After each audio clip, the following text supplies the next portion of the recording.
Today we have the incredible honor of sitting down with a man who has shaped the history of Namibia in profound ways.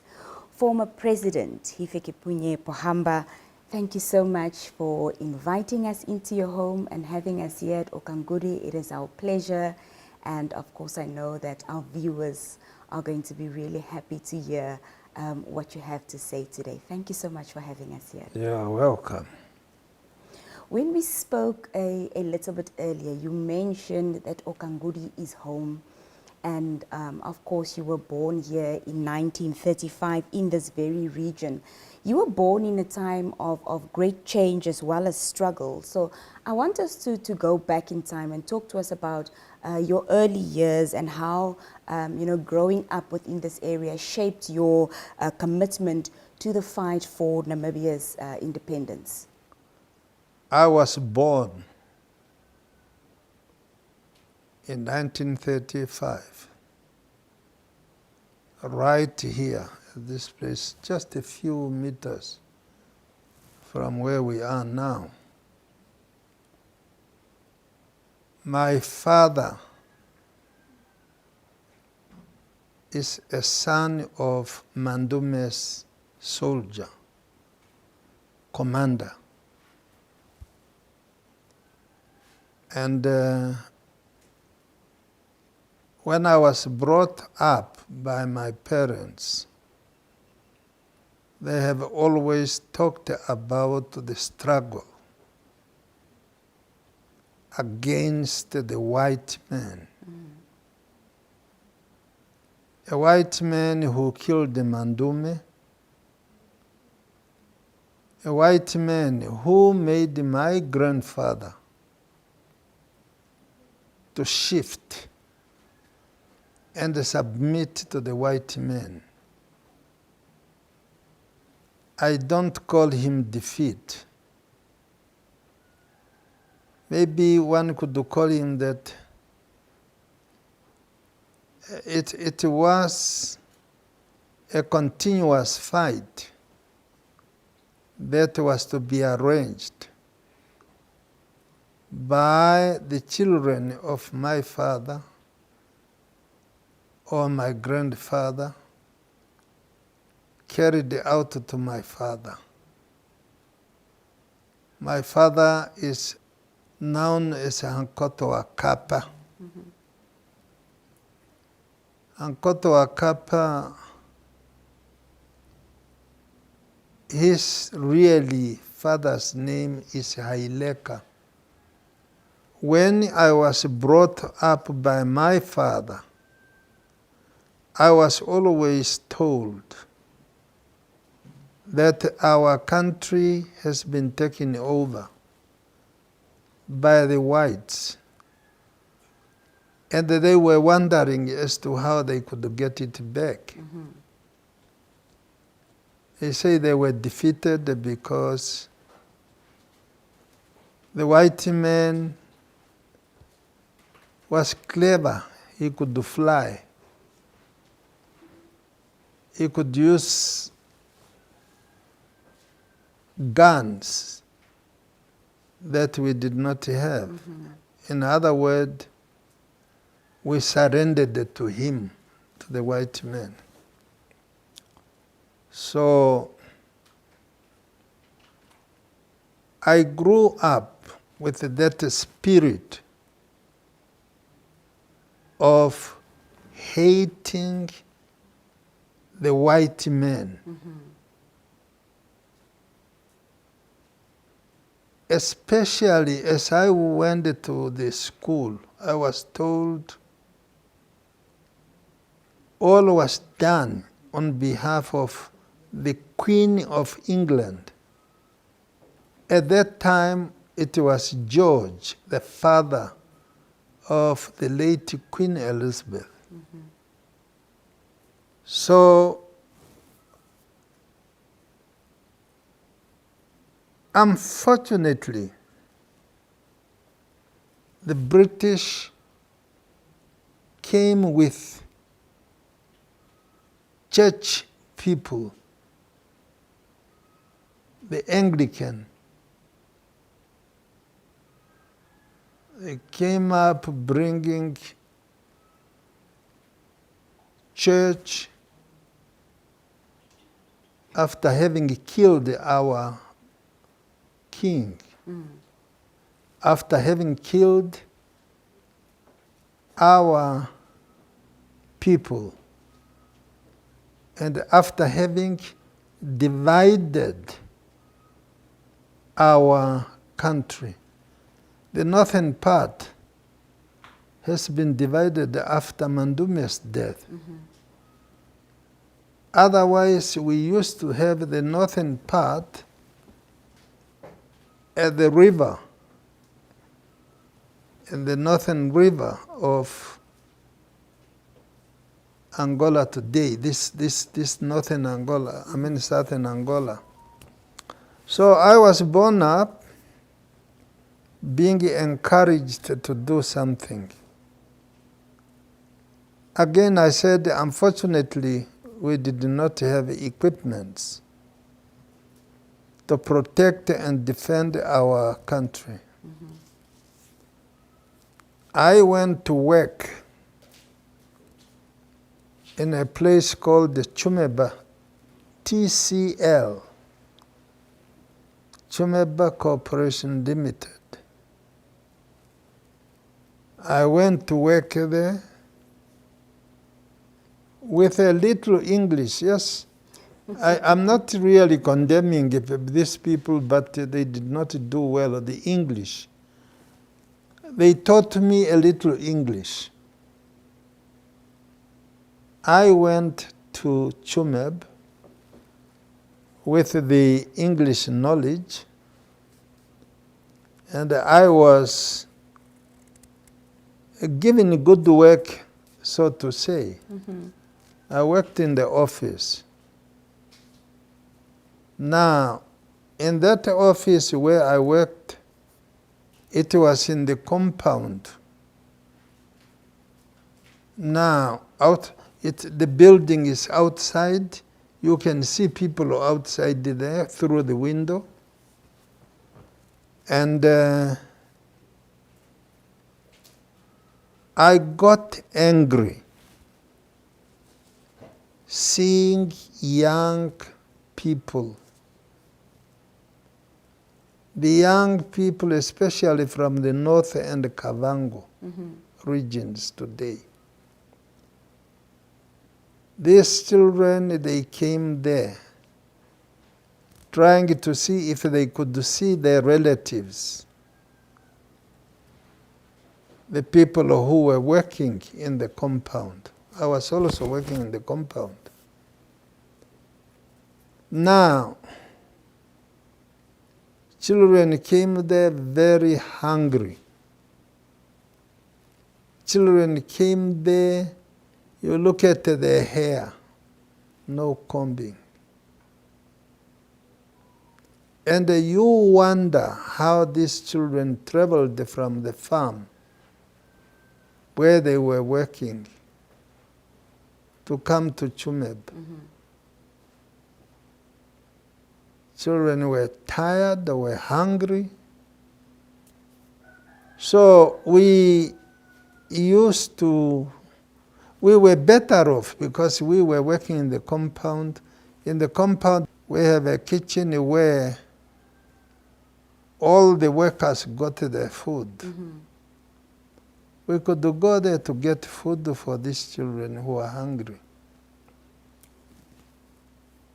That made my anger more against the white people. It was against the white people because all of those whites that we saw were involved in the exploitation of black people. Now, those children, when they were picked up by the police, they were kicked. Their hair were pulled. and pushed in the police vehicles. I could not know what had happened to these children. Did they go back to the farms? Did they at all go home? I do not know. But I had the suspicions that there can be a possibility some of these children might have been killed if they were sent back to the farm. Nobody, they could even be killed by the police, the South African police. Now, there came a man whom we have been reading in the newspapers, called Andimba Toivo ya Toivo. Andimba Toivo ya Toivo came from South Africa, and he was detained by, on the instruction of the whites. He was detained by Kambonde. Kambonde was the traditional leader of the Ondonga community. Finally, Kambonde said, I cannot keep somebody. I don't know what he has done. I have to let him go. So Andimba Toivo ya Toivo was released by Kambonde. He spent some days in Chumeb. And he came, he had a brother. On his way from Windhoek, he came to the compound where I was. He had a brother there. And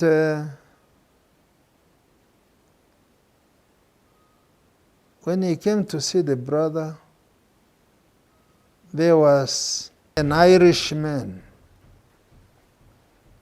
who was in charge of the compound, called McRelland. McRelland, of course, he has been reading about Yatoivo. When he saw him, he went to report him to the police.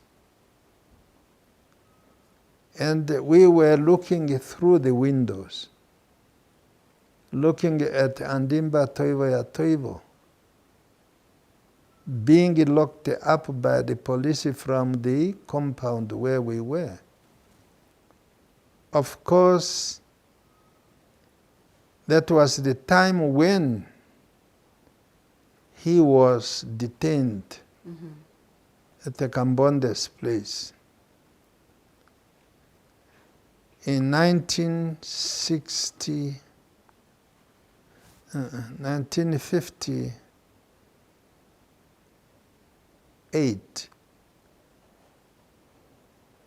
in 1958, my contract finished, I came back home. And then I went back again to Chumeb.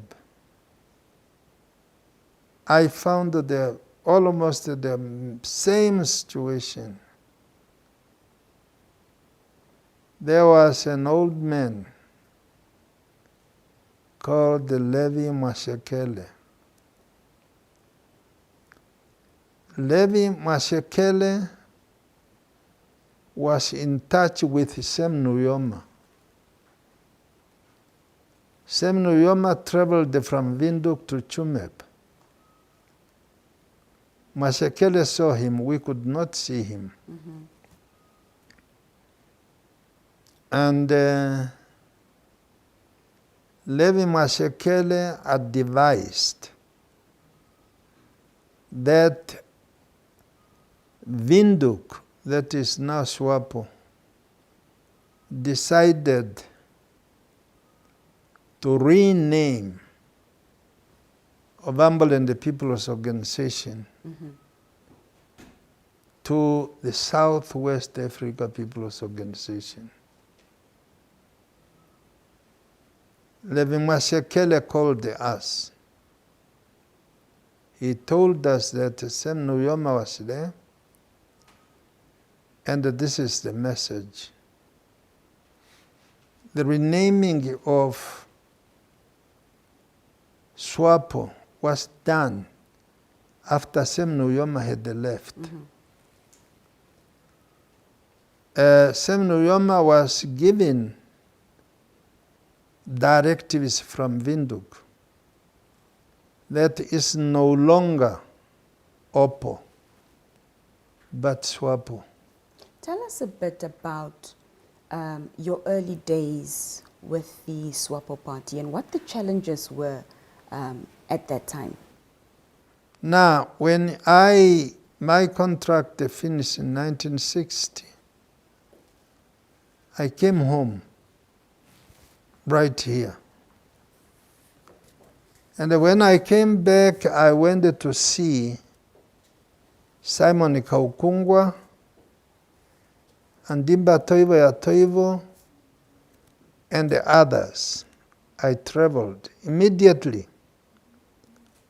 And then I told the colleagues that I am ready to work for SWAPO. And after that, I was given an area of operation from Odibo, Kabango, the whole area there. And we worked. I recruited a lot of comrades. But then, my organization seemed to be very, very effective.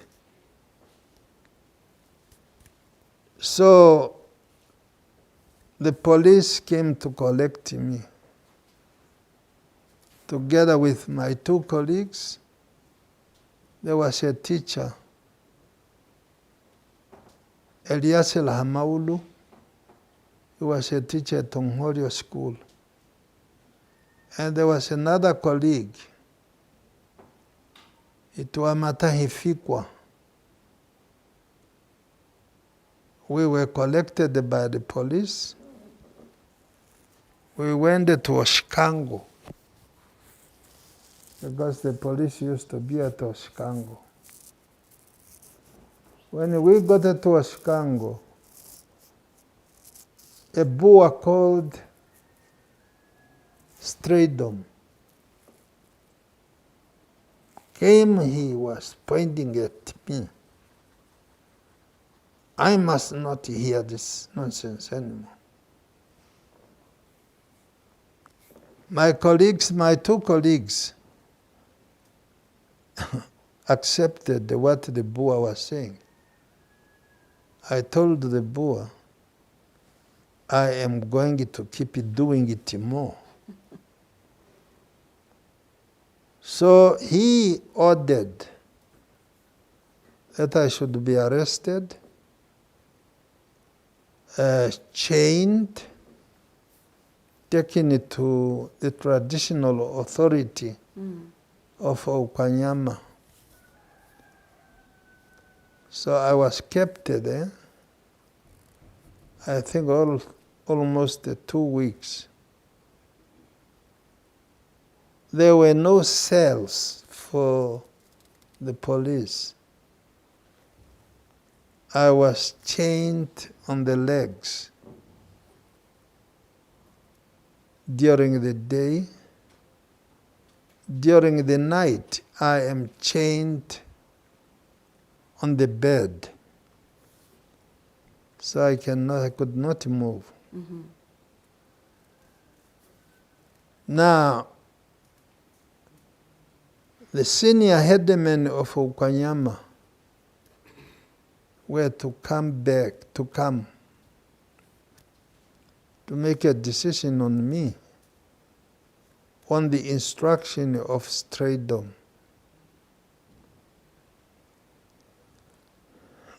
A day came when they charged me that I should be flogged.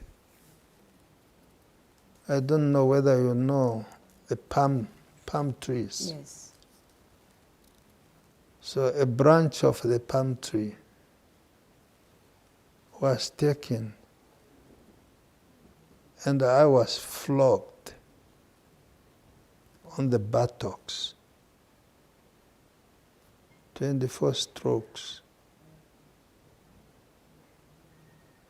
And they say, once we hear that, now we are going to kill. Now we beat you, we are going to kill you if you try. Mm-hmm.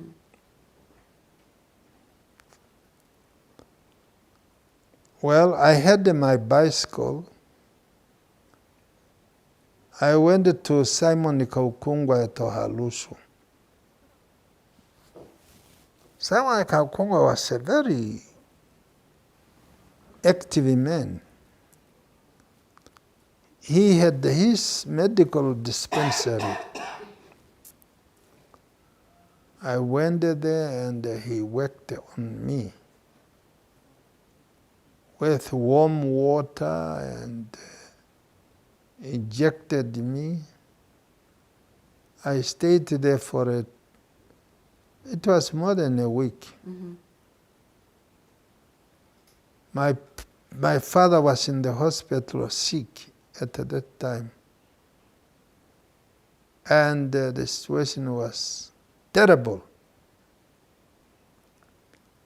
It was the first time that a political person had to be arrested and flogged. Mm. Some, like Eliasila Tuhadeleni, they were kept detained, chained, but they were not flogged. Mm-hmm. After the flogging,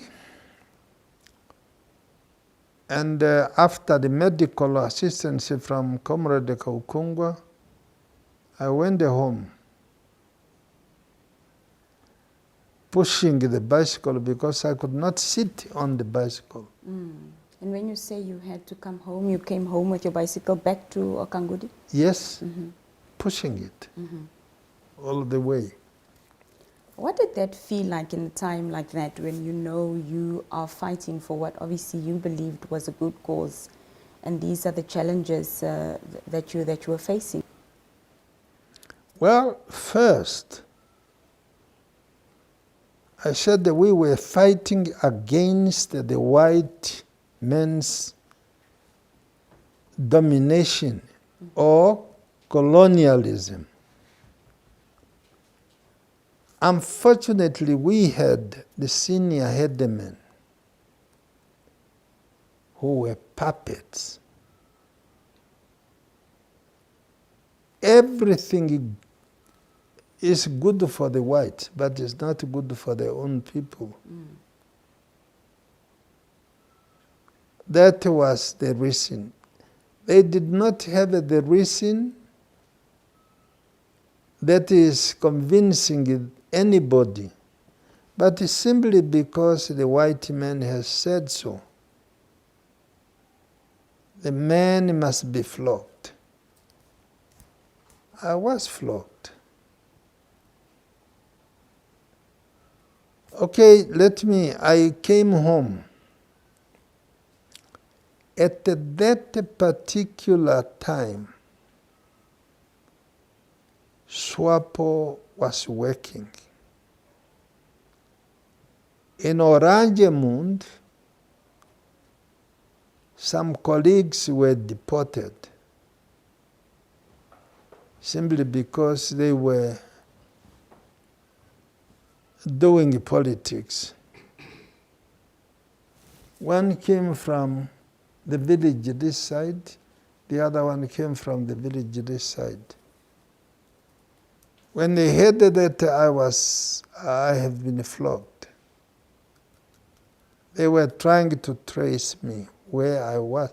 Because people, they just heard that I was flogged, but they don't know where I was. Mm-hmm.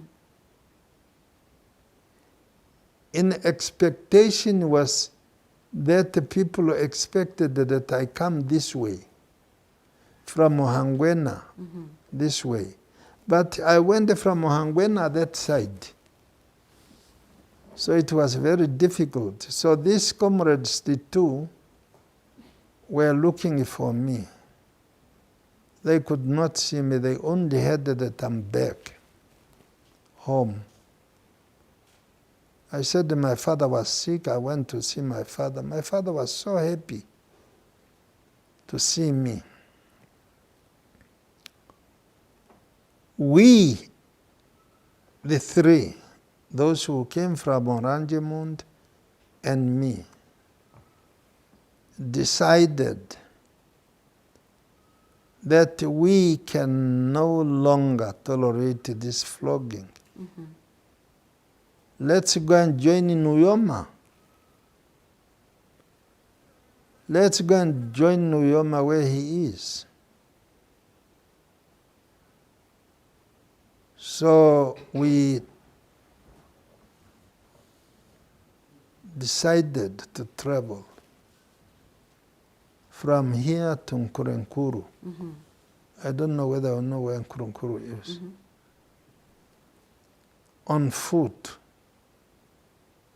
It took us almost a week. Finally, we came to Nkurenkuru. And we disguised ourselves as being Angolans. But our appearance and the appearance of the Angolans in the camp where we were at Nkurenkuru, it drew suspicion. Some people felt, no, this is not Namibia, these are not Southwest Africans. Mr. President, as the years obviously evolved, your role in SWAPO was very, very pivotal, especially in regard to securing international support for the organization. So talk to us about, your experience working with these Nordic countries and how their support really impacted your efforts. I was telling you how I went to South Africa.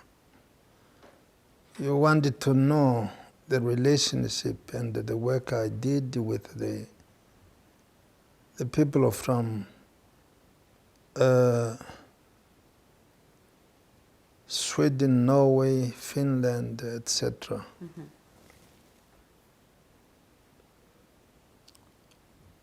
What happened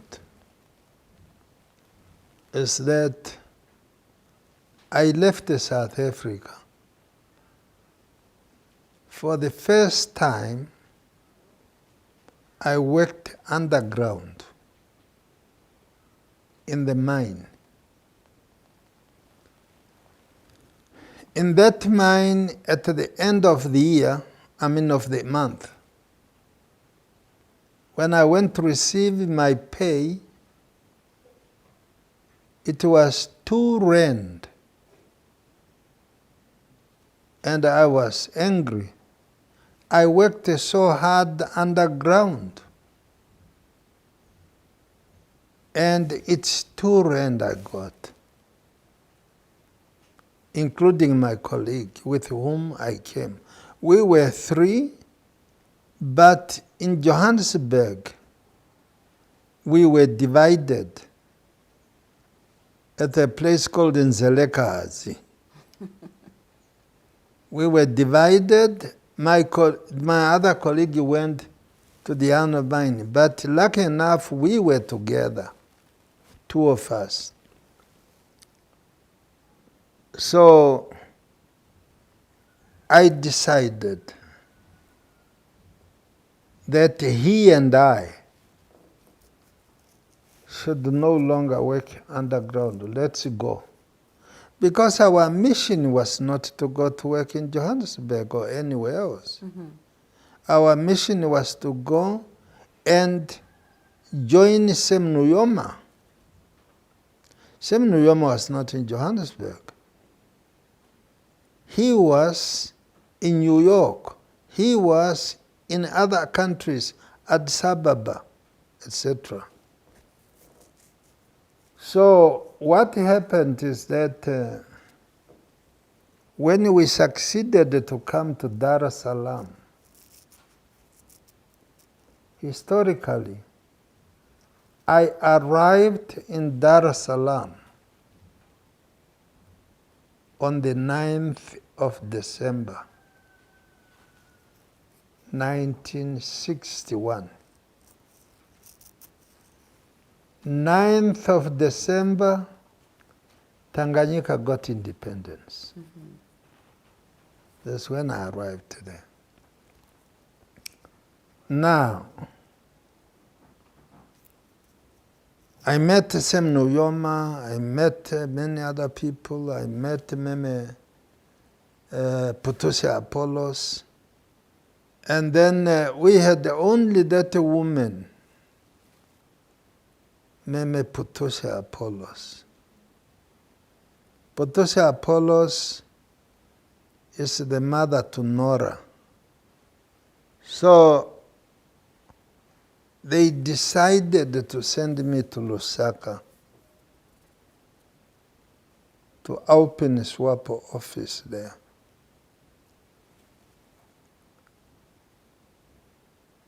That was in the eve of Northern Rhodesia's independence, now becoming Zambia. So I went there, Sam Nujoma, Jacob Kuhangwa, Emil Apollos, they all took me there. They negotiated with other UNIP leaders. Here is our representative. In the meantime,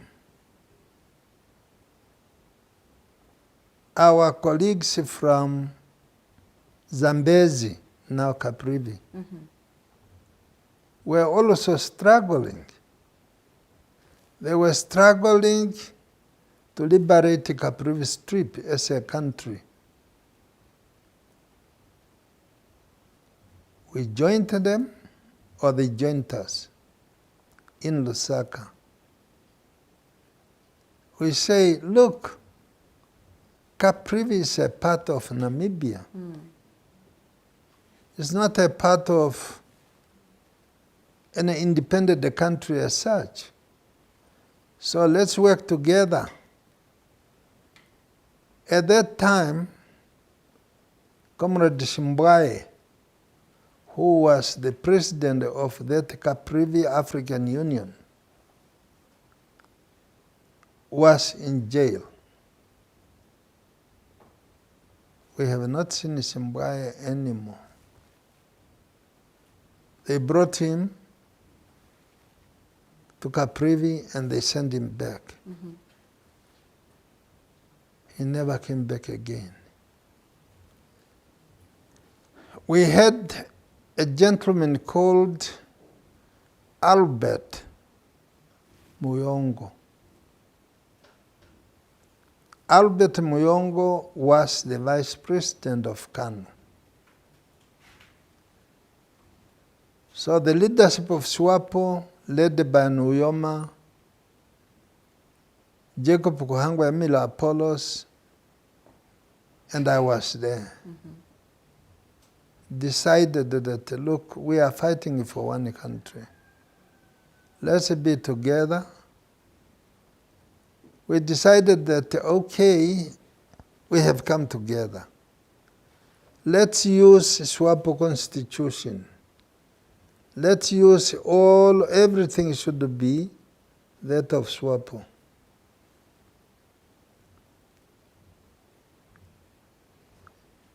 Kanu becomes SWAPO, part of SWAPO. That went. Young people from that region traveled to Lusaka. We sent them to Dar es Salaam. At that time, Nyerere has given us a training place called the Kongwa. We sent them to Kongwa as soldiers. Now, Muyongo became SWAPO vice president, acting actually, because the SWAPO vice president was Louis Nelengani. At that time, Nelengani had his own problems that led to his expulsion from SWAPO. So Muyongo served as the vice president of SWAPO. We were now in Lusaka. Zambia got independence 24th October. Embassies were established. Our colleagues in Lusaka, in Dar es Salaam, they said, look, our activities are in Zambia. The right person to deal with practically is in Hifikepunye Pohamba. This is how I was linked or connected to the Nordic countries. Not only to the Nordic countries, other embassies, the People's Republic of China, North Korea, Soviet Union,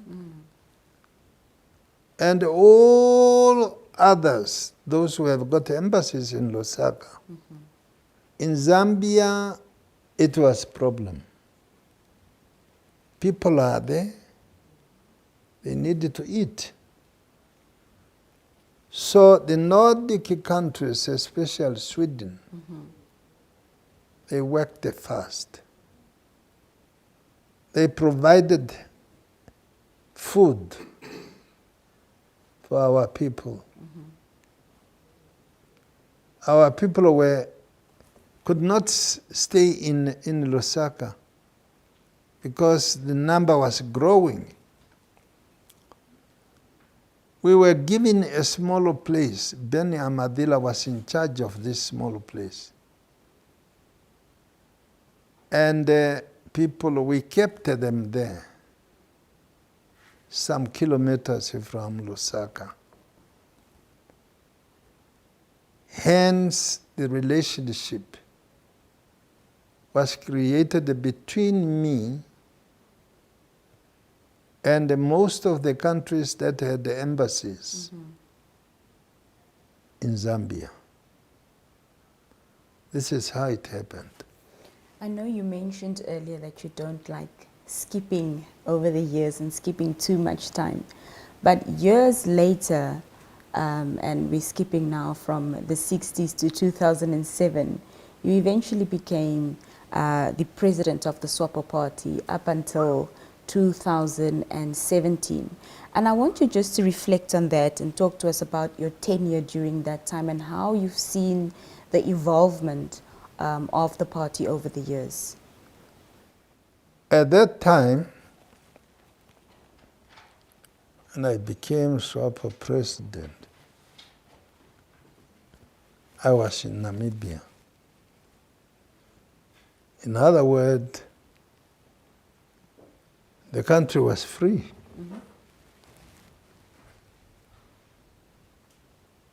I became the president of the party. And my responsibility was to mobilize the Namibian people throughout the country. I traveled. I went to different corners of this country, talking about SWAPO. Some people did not understand the SWAPO. The liberation was brought about by SWAPO. And that's why the fighters, some of our people were killed, even at the time when Atsari, representing the United Nations, was in the office. SWAPO combatants were killed in a big number by South Africa. And in a way they were supported. South Africa was supported by DTA. So I had to work harder and the hardest to ensure that many of our people who were deceived by DTA must come back, not come back, but must join SWAPO. But they came back, they realized that SWAPO was a party that was for the people, a party that was working for the interest of our people. My work, together with our colleagues, to mention one or two, Hagen Keinko. Hagen Keinko. Some people do not know Hagen Keinko. Let me just tell you a bit about Hagen Keinko. Please go ahead. I met Hagen Keinko in Chumeb in 1962.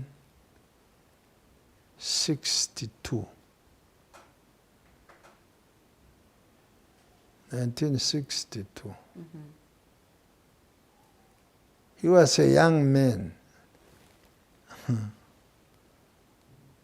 I used to laugh at him whenever we are on our own. I said, Hage, when you came to see me, he came to see me at the railway station. I said, Hage, when he walked, he was a lean, tall guy, very thin.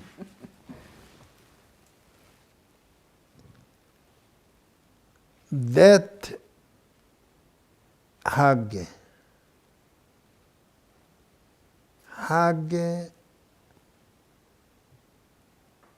from Chumeb, he went to New York. He went to school, and he did schooling very well. At the same time, Sam Nujoma made him the representative of SWAPO at the United Nations, assisted by Hidipo Hamtenya and Benny Gurirab. Those three comrades they worked hard at the United Nations.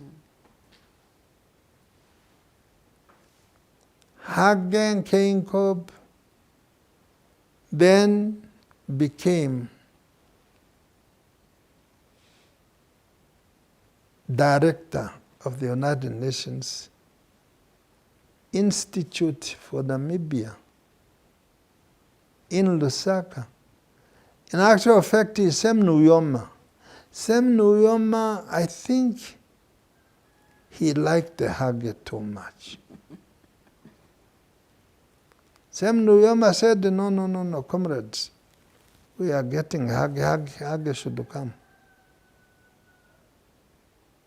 I don't think Hage himself knew some of these things. How Nujoma struggled to bring Hage around. So Hage became the director of the United Nations at the United Nations Higher Institute. As the time was coming for us to go home, for us to have the United Nations, now everything is paved well. All leaders were taken from Dar es Salaam, Lusaka, and Luanda. A big plane, I think a Zambian plane, big one, came to fetch us all and landed at now Hosea Kotako International Airport on our behalf. Hage kissed the land. He kissed the land on our behalf. Then Sam Nujoma said, Hage, you are going to be the head of SWAPO the head of SWAPO election campaign. He was our leader on that. And then when all went through, Hage became the first prime minister of this country. These are some of the things that I felt I should mention. What the late colleague has done. He did a lot. Well, when we come back after this very brief break, we still touch on President Hifikepunye Pohamba's tenure in the office of the president. And as we know, this year, 2024, is also an election year for Namibia. And we're eager to hear his thoughts around that too. Stay with us.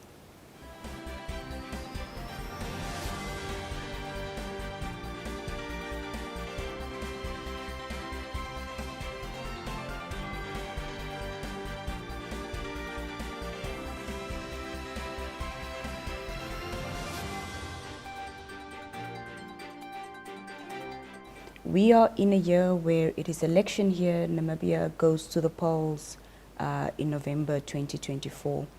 What is your thoughts around the current state of politics in the country?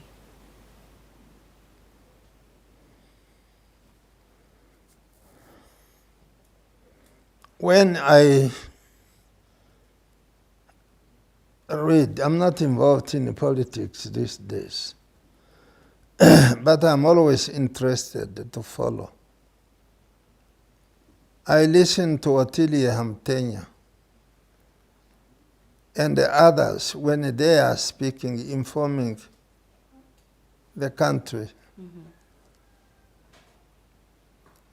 The politics, as I see them on my own way, These politics of stomach. People want to establish what they call political parties in order for them to be seen as presidents. Mm-hmm. In order for them to some extent get money from the members. But at the poll, you find that some of them, the lucky one, have picked up maybe 1 or 2 members of parliament. Yet you have heard a lot of political parties. Mm-hmm. Personally, I feel strongly that many political parties, some of them are regional, if you like, tribal. Mm-hmm. Mm-hmm. Mm-hmm. These are some of the politics you see. I don't support them. Mm-hmm. If you go to some developed countries, let me talk about United Kingdom. Mm-hmm. In United Kingdom, you have basically 2 political parties. The same applies to the United States. United States, you have Democrats, and then you have others. I call them conservatives.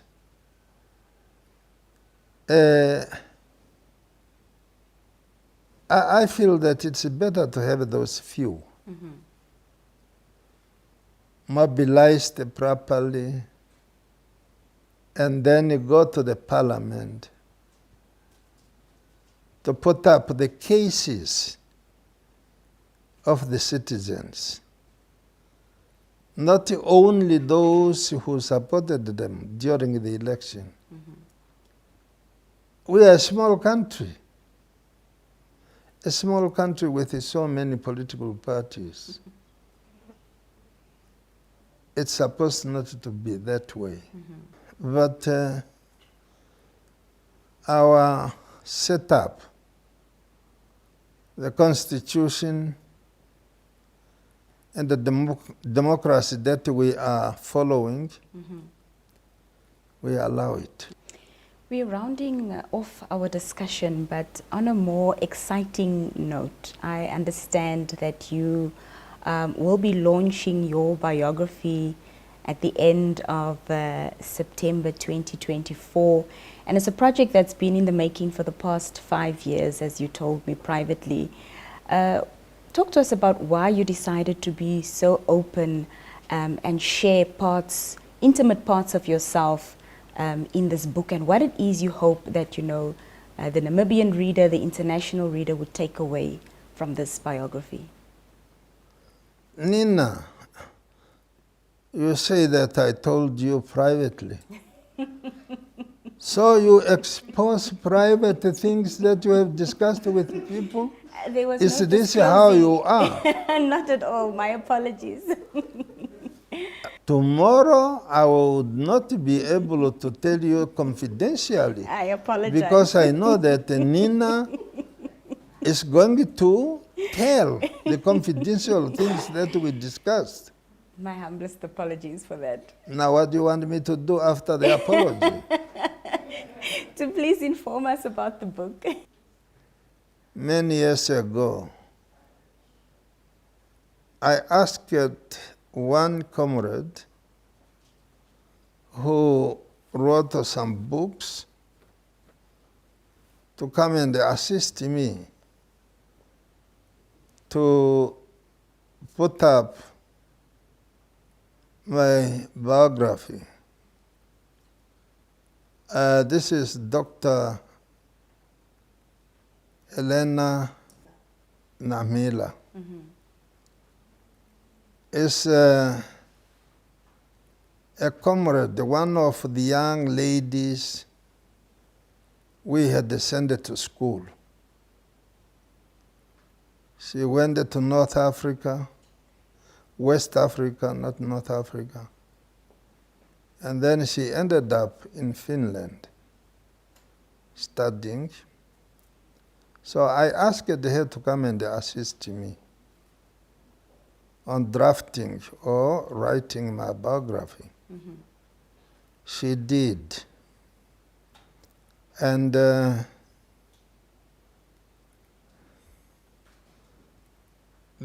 only, well, it's going to be launched on the 30th of this month.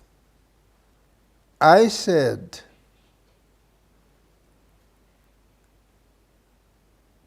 the outcome of this book must go to the Hifikepunye Pohamba Foundation. Mm-hmm. All of it, it must go there. Hifikepunye Pohamba Foundation is a foundation that I have set up